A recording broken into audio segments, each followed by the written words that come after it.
आणि यानंतर बातमी मुंबईमधून धाराविद्या पुनर्विकास प्रकल्पावरून उद्धव ठाकरे यांनी मोर्चा काढला। त्यावरून भाजपसह अनेक नेत्यांनी टीकास्त्र डागलं, पण त्यामध्ये एक फैरी राज ठाकरेंनी सुद्धा झाडली। त्यामुळे सख्या चुलत भावांची जुनी राजकीय दुश्मनी पुन्हा एकदा उफाळून आली। बघूया ठाकरे विरुद्ध ठाकरे लढाईचा नवा अंक। आधी आदित्य ठाकरेंच्या मुद्द्यावरून एकत्र आले, पण नंतर धारावीच्या मुद्द्यावरून एकमेकांवरच आग पाखड केली। धारावी पुनर्विकासाच्या विरोधात उद्धव ठाकरेंनी मोर्चा काढला, पण या मोर्चानंतर दोन ठाकरे कुटुंबांमध्ये पुन्हा एकदा वाकयुद्ध सुरू झालं। मला असं वाटत नाही की आदित्य असं काही करेल। मला आभारी आहे मी त्यांचा। मला असं वाटतं असे आभार मानण्याची वेळ उद्धव ठाकरेंनी मला आयुष्यात कधीच दिली नाही। आज का मोर्चा काढलाय की सेटलमेंट नीट होत नाही म्हणून? मला आता कळायला लागलेत अदानीचे चमचे कोण कोण आहेत। 1 साल या 6 महीने पहले यही अदानी उनके बंगले पे गए थे। वो किस लिए गए थे? शालीचं वजन पेलते की नाही हे त्यांनी बघायला पाहिजे। ज्यांच्या मानेला आणि मनाला ज्यांनी पट्टा बांधलाय त्यांना शालीचं वजनाचं ओझही पेलणार नाहीये।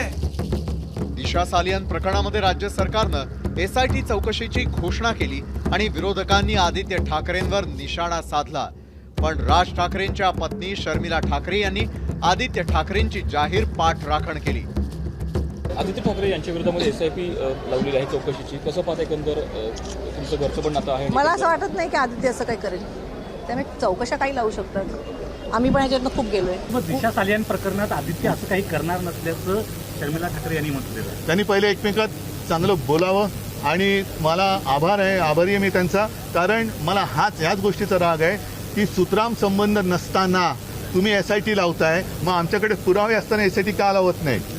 मला असं वाटतं असे आभार मानण्याची वेळ उद्धव ठाकरेंनी मला आयुष्यात कधीच दिली नाही। किणी केस झाली तेव्हापासून आतापर्यंत जेवढ्या वेळ मिळेल तेवढ्या वेळ ते आम्हाला चिमटे काढत असतात। निदान जो भाऊ तुमच्यावर लहानपणापासून मोठा झाला त्याच्यावरती थोडा तरी विश्वास तेव्हा ठेवला असतात ना, तर आम्हाला कधीतरी आभार मानण्याची वेळ आली असती जी त्यांना आता मानायला लागते। मी माझ्या पुतण्यावर विश्वास ठेवला आणि सांगितलं की तो असं करेल असं मला वाटत नाही, पण तुम्ही ज्या भावावर मोठे झालात आयुष्यभर तेव्हा किणी केसच्या वेळेला कधी त्यांनी मदत केली किंवा आजपर्यंत टोमणे देणं त्यांनी कधी थांबवलंय?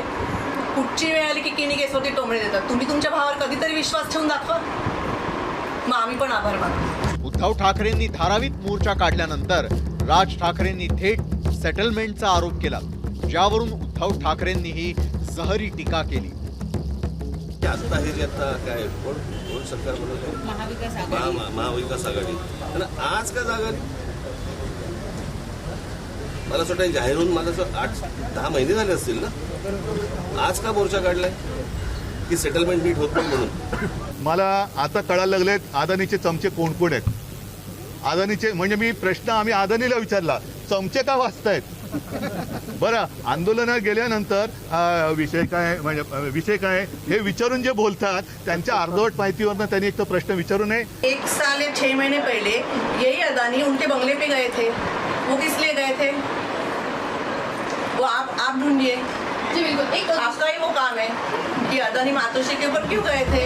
कालच्या पत्रकार परिषदेत राज ठाकरेंच्या खांद्यावर एक शाल होती, त्यावरूनही उद्धव ठाकरेंनी खोचक टोला मारला आणि विमानाला कुठे टोल लागत नाही, त्याच्यामुळे हाही विषय तिकडे येत नाही। तर अर्धवट माहितीनुसार प्रश्न कोणी विचारू नयेत। एक तर त्या शालीचं वजन पेलते की नाही हे त्यांनी बघायला पाहिजे, आणि अर्धवट माहितीनुसार विचारलेल्या प्रश्नाला मी उत्तर देत नाही। काय अदानी काय, विमान काय, विमानाला टोल म्हणजे नेमकं म्हणायचं काय? मला असं वाटतं एकदा त्यांना विचारलं पाहिजे। आणि मुळात असं आहे, ज्यांच्या मानेला आणि मनाला ज्यांनी पट्टा बांधलाय त्यांना शालीचं वजनाचं ओझही पेलणार नाहीये आणि शालीबरोबर येणाऱ्या विचाराचंही ओझं पेलणार नाही। त्यामुळे त्यांनी आमच्याबद्दल न बोललेलं बरं। ठाकरे बंधू एकत्र येणार अशा चर्चा अनेकदा झाल्या। अनेक मुद्द्यांवरून दोन्ही ठाकरेंमध्ये एक मतही होतं, पण कुठल्या ना कुठल्या मुद्द्यावरून त्यांच्यात पुन्हा दुरावा निर्माण होतो। यावेळी तेच झालं। आदित्य ठाकरेंच्या मुद्द्यावर एकमत झालेले ठाकरे धारावीच्या मुद्द्यावरून मात्र आमने सामने आले। ब्युरो रिपोर्ट, एबीपी माझा।